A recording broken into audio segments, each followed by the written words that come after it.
So guys, mga kabayan, good morning sa inyong lahat dyan. Magigising ko lang ngayon. Okay. Ngayong umaga na to, pupunta tayo sa sinasabi nilang ukay-ukay dito. Dito sa bansang Qatar. Puntahan natin kung maganda yung mga binibinta nila doon. Sabi nila ay mga branded daw ang mga binibinta doon at mura lang. Kaya samahan niyo ko at puntahan natin para makabili din tayo ng mumurahing ukay at original branded. LOL! Hello guys, papunta na tayo doon sa ukay-ukay na sinasabi nila. Tahiyan nyo! Alam nyo ba kung anong ginagamit ko ngayong sinasakyan ko ay ito? Yan. Napunta na tayo roon. LOL! Sabi nila magaganda rin yung mga paninda sa ukay. Paano masabi? Sobrang lamig ngayong umaga guys.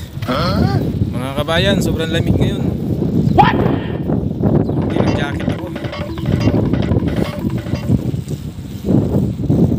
Sobrang lamig dito. A few moments later.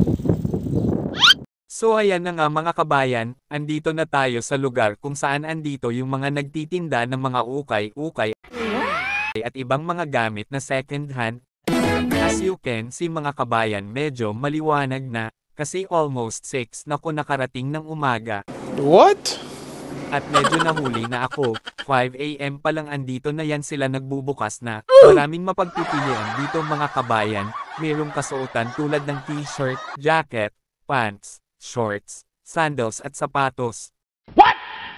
Meron ding mga laruan, gamit pang kusina, mga bag, meron ding mga gadgets at relo. Medyo late na po nakarating mga kabayan pero kahit papano nakabili ako ng 2 jacket sa halagang 7 real lang, hindi na rin masama. Nice.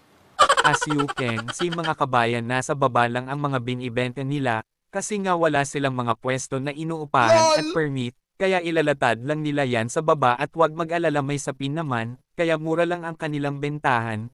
Paano masabi? Dito din ang bilihan ng mga murang gulay at prutas, kaya kung gusto ninyo bumili ng mga murang gulay at prutas dito na kayo pumunta. At take note lang mga kabayan ha, every Friday lang ito ha, ng madaling araw. At paalala lang din mga kabayan, pag nagawi kayo rito, ingat lang sa mga gamit nyo tulad ng cellphone at wallet kasi may mga mandurukot din dito.